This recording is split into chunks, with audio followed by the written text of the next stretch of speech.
Welcome to the Can't Stop the Growth podcast, the home service podcast dedicated to personal and leadership development. I'm your host, Chad Peterman, and if you're ready to grow as a leader, you've come to the right place. Let's jump in.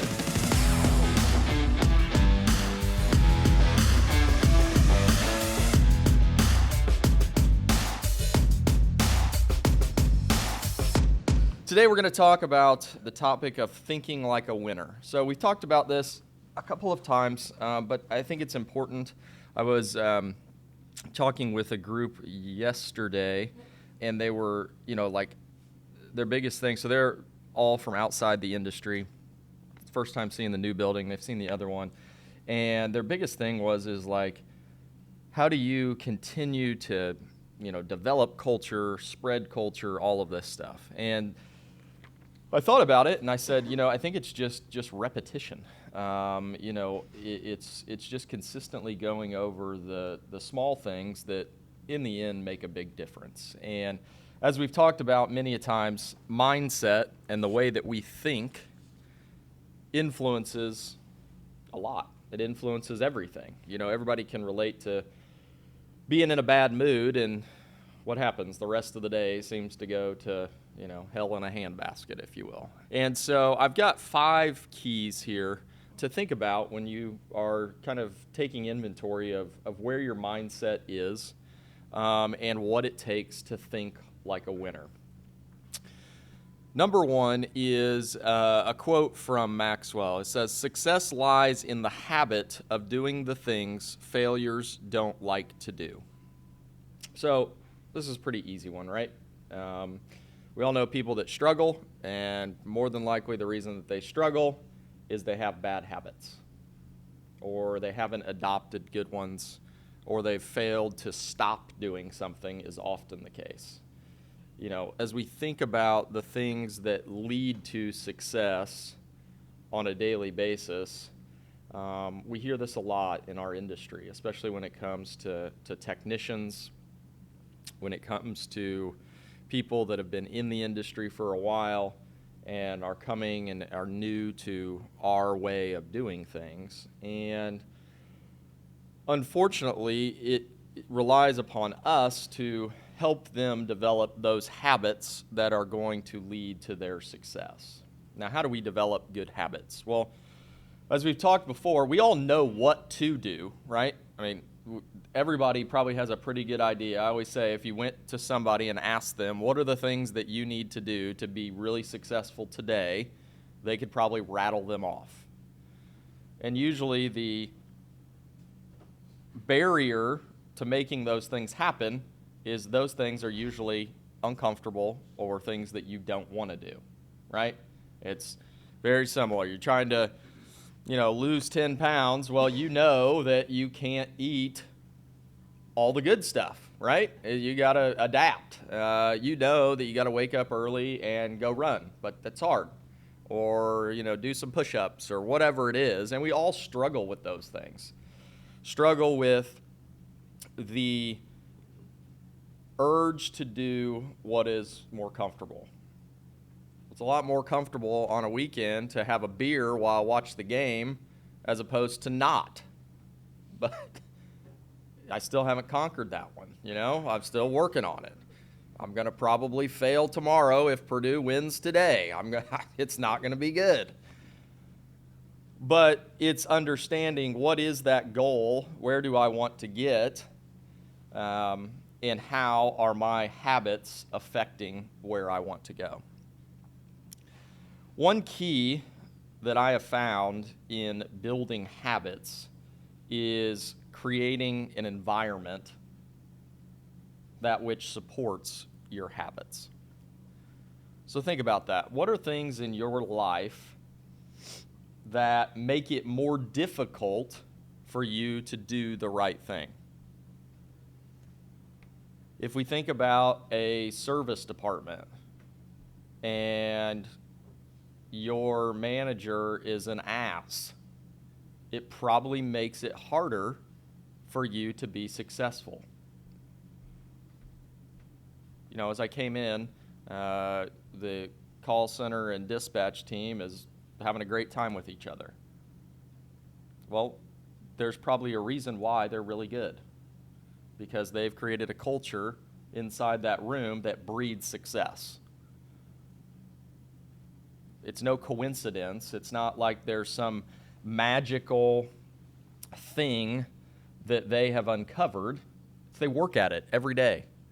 They work to create a great place to work, a great place to be great, and as we see, they keep getting better and better. Even as we grow bigger and put more demands on them, they seem to just keep getting better. And I can't thank you guys enough for that. It's really fun to watch. I was taking someone on a tour yesterday, and as we're walking out, there comes Brittany, and she says, "Yep, just gave him the tour of the best department in the building." I said, "Well, you're probably right. You're probably right." And again, it's not that they're good, but they're not like so much better than everybody else that it's like a talent thing. It's just a culture thing. They've created an environment where all of those habits are fun. There's a reason why they're the most represented group here this morning. They've created that culture. They want to keep getting better. That's not to say others aren't. It's just to say that, hey, this is a shining example of what can be, how you create that environment. You know, one of the things, too, is that creating these habits is essentially all about effort. You know, I often think as we get bigger that, you know, it's probably, I was thinking about this the other day when I was writing some thank you notes, and like, as I take inventory of who I continually write those to. So I get lists every week of, you know, employees of the month or award winners or safe drive, whatever it is, and I write those people thank you notes. And I'm not telling you this to tell you that I write thank you notes, but what I'm telling you is that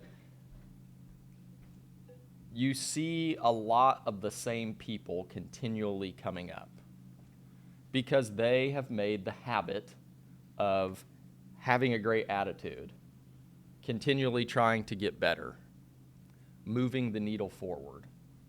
That's all effort-based. Very few times do I just write notes to people who are like the highest in sales or the number one this or the number one that. It's usually people who just have a freaking awesome attitude that I run into in the hallway, and I'm like, God, I'm really glad they work here. It's a lot more fun with them here than it isn't. And all of those things are simply effort-based. So find those things in your life that are effort-based, and how do you turn the tide? How do you be that person that people look up to? Because your habits will dictate the impact your leadership has. If you're up early and here and ready to go and rocking and rolling, and guess what? People are going to follow your lead. Now, I know not everybody's 100% in the morning, and that's fine. But guess what? That person that struggles, you can pull them up. You may not pull them up to 100. They may be tired. They may have had a late night. Kids may have been up yelling, screaming, not going to sleep. That's all right. But we're all here to pull each other up. We're all here to encourage each other's habits. The habit of getting better, improving, making strides in the right direction. As I said, leadership is very, very simple. It's 80 to 90%. Don't quote me on those figures. I'm just kind of throwing this off the top of my head. But 80 to 90% just having a great attitude. Just being, hey, we can solve anything that you put in front of us. Yeah, I don't have the answer now, but by God, we'll figure it out. Someone does. It's not like we're trying to launch a rocket around here. We're trying to run an HVAC company. I mean, it's not to demean anything we do. I love what we do. and it's important, and it's needed, and it will always be needed. But I'm guessing someone has the answer around here, or someone on the outside we can call and figure on out. That is leadership. Your unwillingness to create those habits, your unwillingness to have that attitude, that can-do mentality, that will drop your leadership credibility faster than you know. Because who wants to follow that person? All they do is talk about shit you can't get done. So focus in on those habits, those easy ones. I'm not saying, do the hard ones. Tackle the easy stuff first. The hard one is me not having a beer tomorrow for the game. But an easy one is having a great day today and making sure that a lot of people know that we care about them and they're important. Tackle the hard stuff as we get there. Number 2. Maxwell says also, what lies behind us and before us are tiny matters compared to what lies within us. And I think this points to a lot of people rely on their skill at something, which is perfectly fine. And they often look at their way of moving up or their way of progressing is getting better and better at that skill. And part of that is true, right? I mean, yeah, you got to develop skills, you got to get better, you got to figure things out. If you're you want to become a really good service plumber, well, you got to learn stuff. You got to get in here and you got to train and you got to figure out things and do things over and over until you get it. But there's also a lot of skill that already lies within you. And again, like we talked about, it's all effort-based. It's all very, very simple. Yesterday at that same meeting, one of the questions was, I told you it was, around culture, and, it seems like everybody's having a good time around here. I go, well, I hope so. It'd be a pretty miserable place if they weren't. I don't want to work there. And the question was asked to me, they said, do you operate on like a budget? And I said, I don't know, I never really thought about it like that. But no, I don't. I do know that if I find really, really good people, I want them on our team. So no, I don't really. I've got an idea. We got to keep the thing moving down the tracks, but a budget is never going to stop me from finding the very best people. Someone came to me yesterday about adding, so I said, sounds good to me. Let her rip. I said, do you want to think about it? I go, not really. I hope you have. If you think it's a good idea, let's roll. Okay, sounds good. All right, rock on. Again, finding people who want to continue to move forward, who have it within them, understand the power that you have within you right now. You could be a 10 times better leader today than you were yesterday, simply with your attitude. That's it. Just a quick switch, and you could be a 10 times better leader.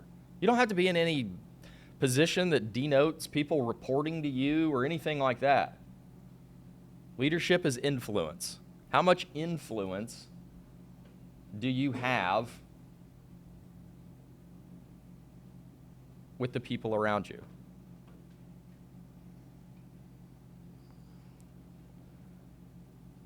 I think about, as I look around the room, Casey just hadn't been with us, 3 months maybe? Just over. All right. Casey has influence over me because of how he came in and how he attacked what he was doing.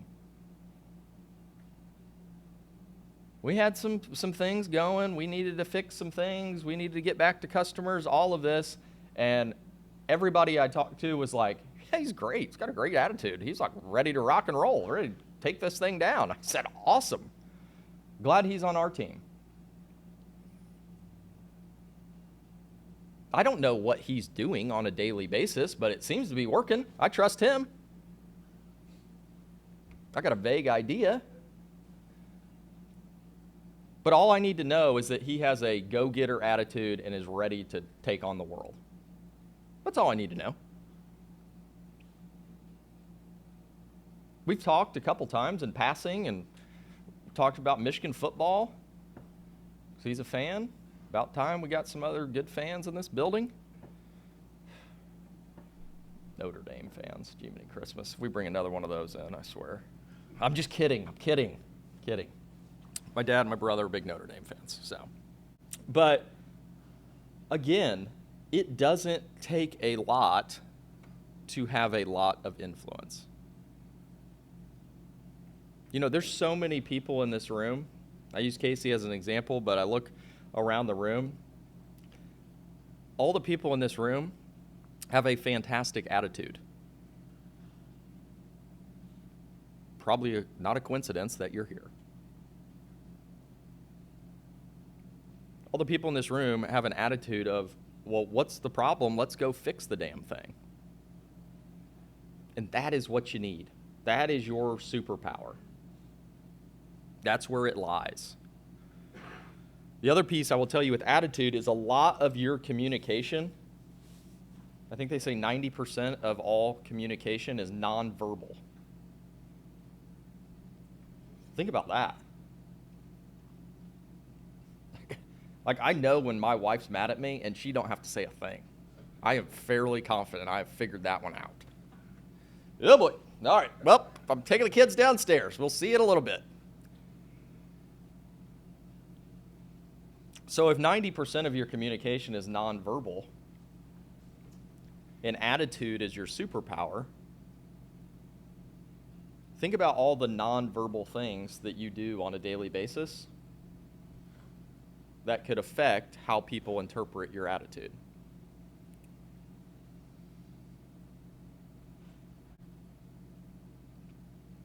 You know, I was talking to my wife and I were talking, I don't know where we were talking, something this week to somebody, and, you know, she was like, yeah, people at the company have asked me, is he happy like that all the time? And I go, no, I mean, I get in a bad mood or wake up on the wrong side of the bed, or last night it was Blake wouldn't listen while I was trying to give her a bath.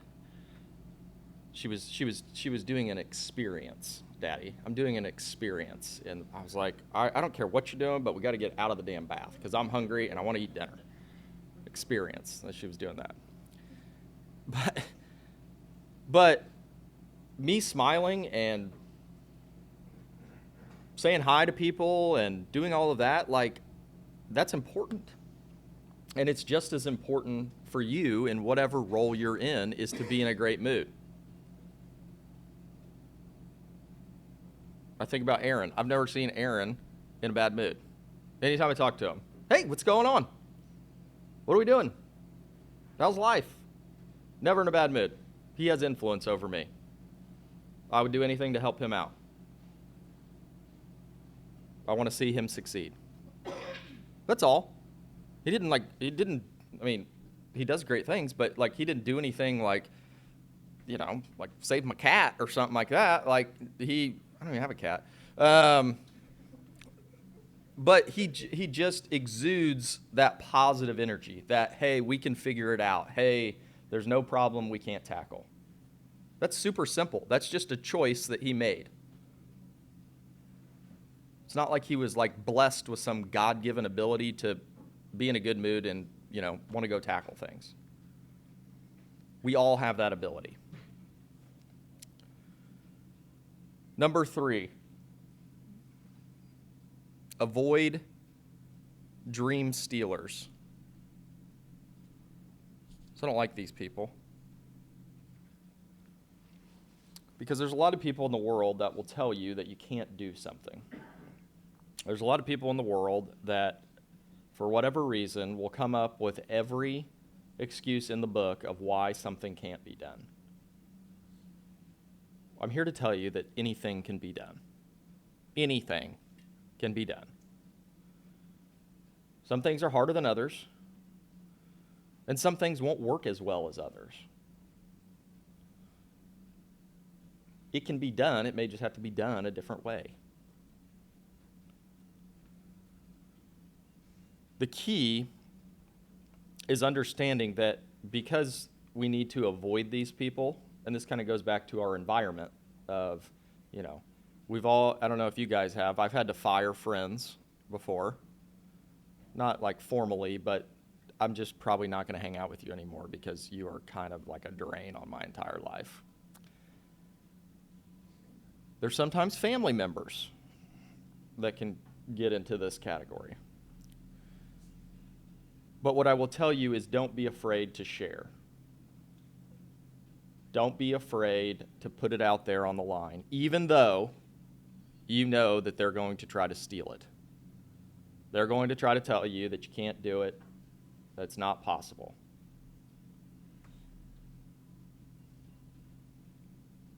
One of those, and they're not, like, I think dream stealer is maybe a bad word because that kind of puts a negative spin on the other person when they may not be bad people. They're not bad people at all in often cases.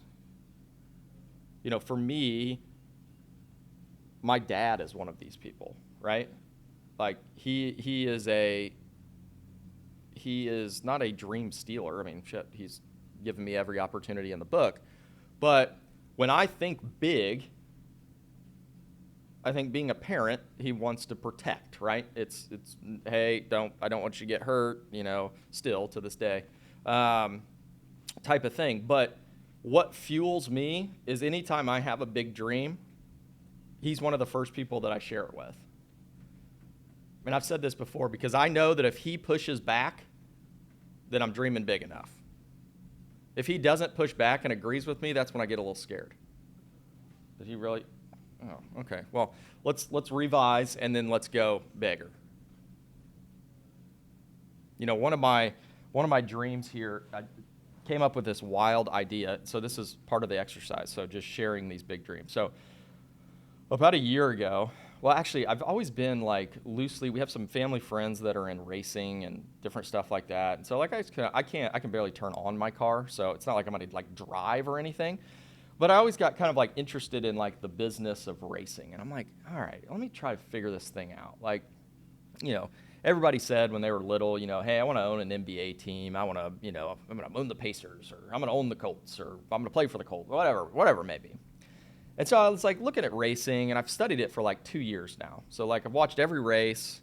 I've done every Google deep dive black hole that you possibly can on every team and how they were constructed and all this stuff. That's what I do with my free time.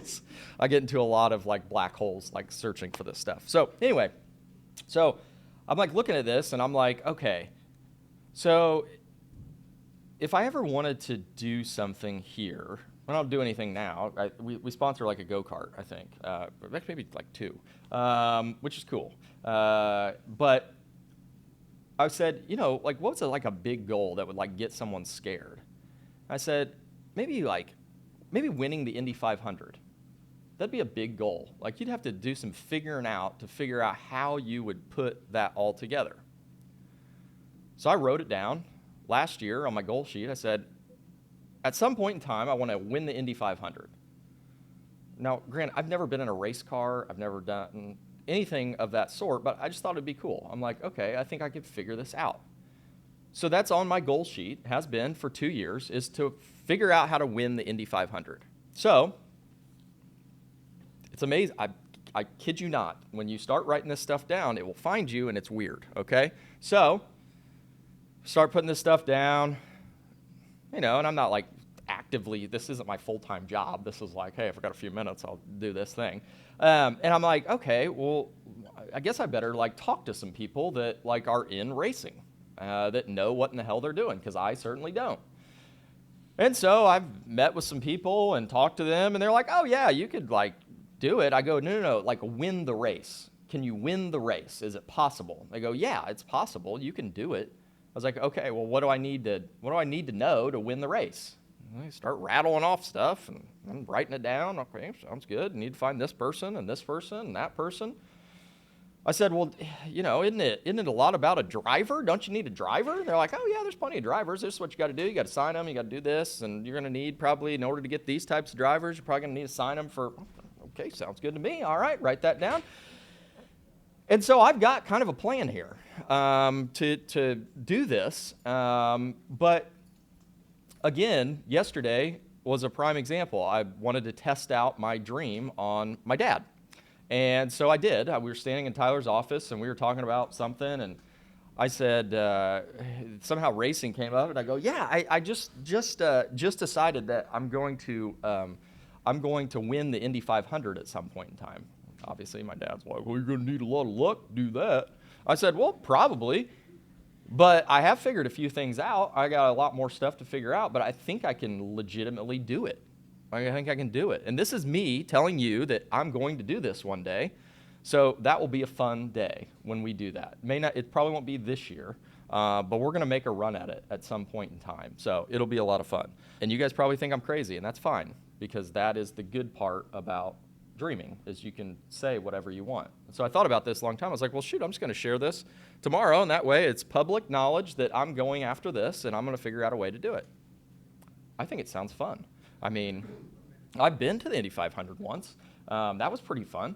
I've been twice. It's pretty fun. It gets a little rowdy out there, but all good stuff. So again, what's stopping you from saying something like that? Nothing. I don't know anything about racing except for deep dive black hole Google searches sitting on the couch. And then just talking to people and trying to find out, how would you do something like this? Because there are people that have done it before.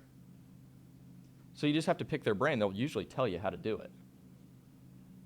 Like, we built what we've built with a lot of great people, but I also went to hundreds of shops around the country to figure out and just ask people, how do you do that? There was a time when I thought I could not figure out why excavators were on a plumbing truck. Like, what are they doing? Like, you got to go through the house or something with that? What? I mean, it looks cool, but why do you need such a big machine? What are they plumbing with? Why do they do that? And then we figured it out, right? We went around to a lot of people and said, hey, what are you doing with that machine? Well, we replaced sewers. I said, what's a sewer? And they said, well, it connects from the house to the street. And I said, well, that's interesting. I've never seen one. They go, you wouldn't. It's underground. That's why we need the big machine. I said, interesting. But we figured it out, right? We're actually pretty good at it now. But that's where we started. Literally, it started like that. 2015, we joined Nexstar. I sat at a table with the then CEO of Nexstar, and I said, Jack, I know that you've done sewers before. I don't know what that is. What are they doing there? It seems like fun. At the time, literally, Tyler and I just thought it looked cool to have a big excavator on the back of a dump truck. That was what we were starting with. Like, that looks cool. We could slap our logo right on that door. That'd be awesome. That's what we started with. Now we have a lot of stuff. But that was our goal. That's how we started. Like, it's okay if your dream starts out as like super duper, like, I have no business saying this. But it's when you have the courage to say what you have no business saying that you actually do it. No one was born and they said, well, you should probably win the Indy 500. All of the big names in that sport started out doing something else. And then they got into it, and they were like, okay, well, I think I can figure this out. And they figured it out better than everybody else, and they won. So I think we can figure it out. I mean, racing is similar to figuring out excavation, I think. There's a lot of similarities there, I think. They both use gas, so we got to start. Actually, they use diesel, don't they? Damn it. All right, well, we'll get there. I think race cars use something else. They don't fill up at the pump. So we'll figure that one out when we get there. Got a few things to figure out yet still. The next one is you have one chance. And this goes along with building that dream. So when I thought about this Indy 500 thing, I was like, well, it'd be really fun to do, probably hard to do, but you only get one chance in life to win the Indy 500. I mean, you can race it multiple times, but you only get one life to try to win it. You only get one shot. That's it. You get one life to be whatever it is that we want to be, to accomplish whatever it is that we want to accomplish. So what are you waiting for? Just because you may not accomplish it tomorrow doesn't mean you can't write it down and go chase it.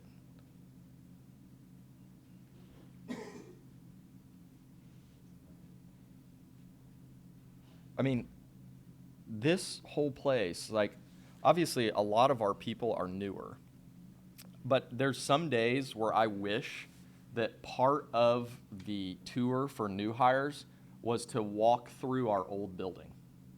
It's still in pretty much kind of like what it was when we kind of started this whole thing. And some of you were, Drew was with us, when we were back in that old, I don't think anybody else was in the old building. Matt, I laugh because Matt's first day, he came in, he goes, where am I supposed to sit? I go, I don't know, buddy.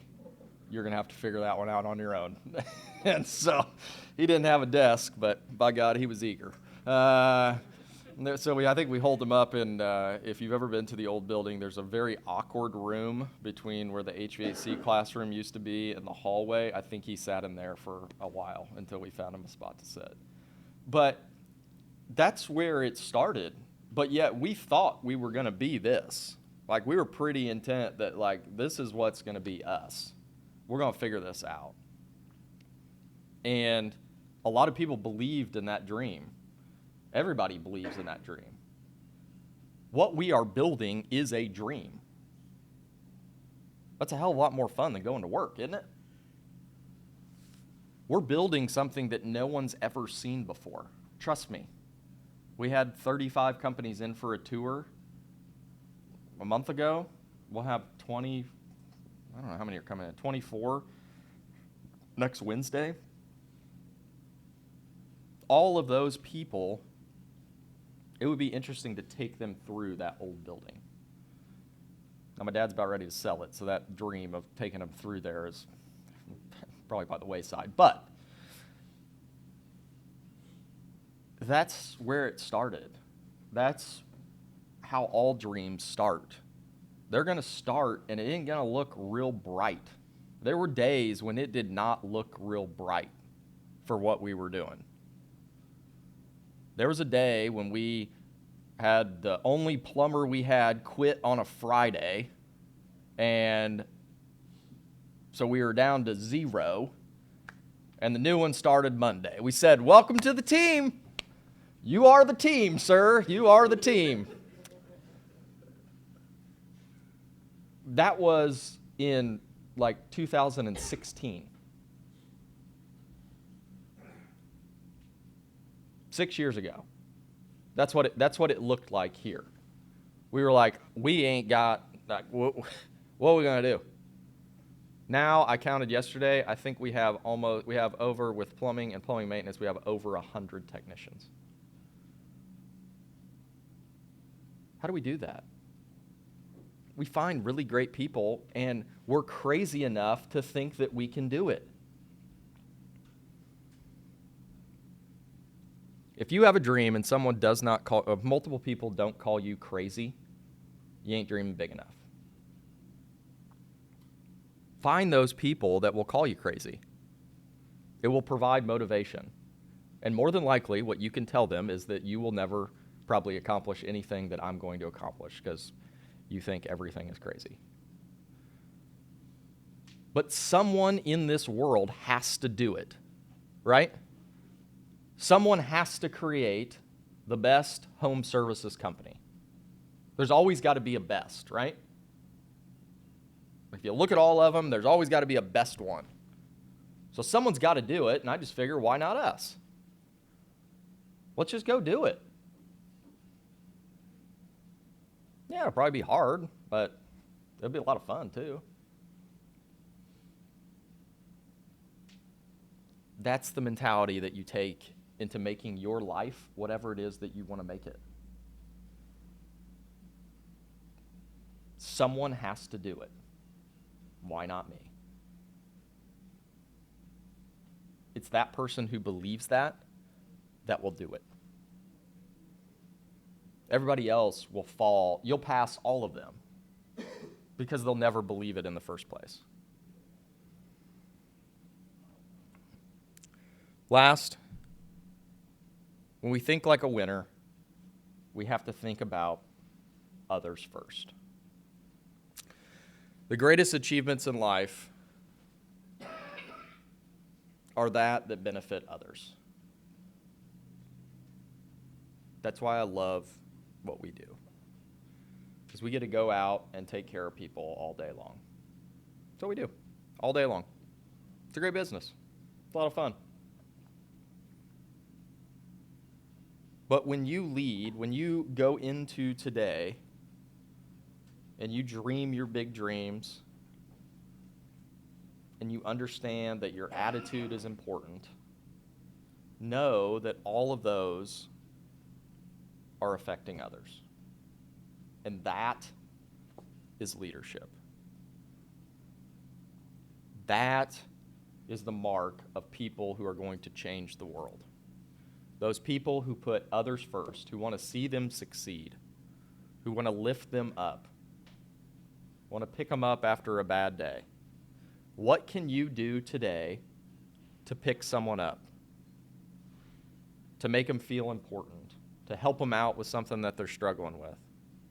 All of those, while they may seem insignificant, they're all building to get there.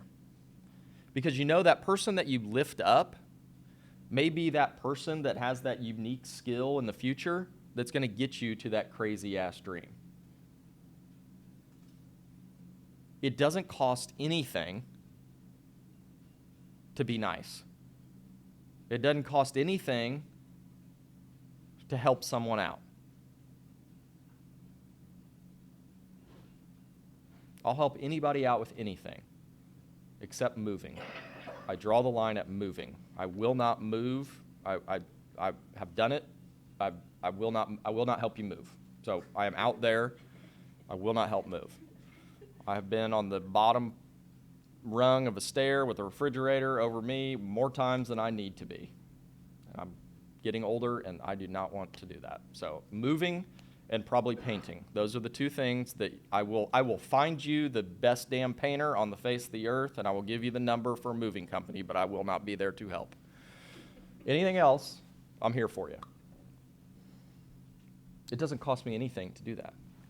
It doesn't cost you anything to be great within these walls, to help someone out, to build that influence you will need to continue to rise.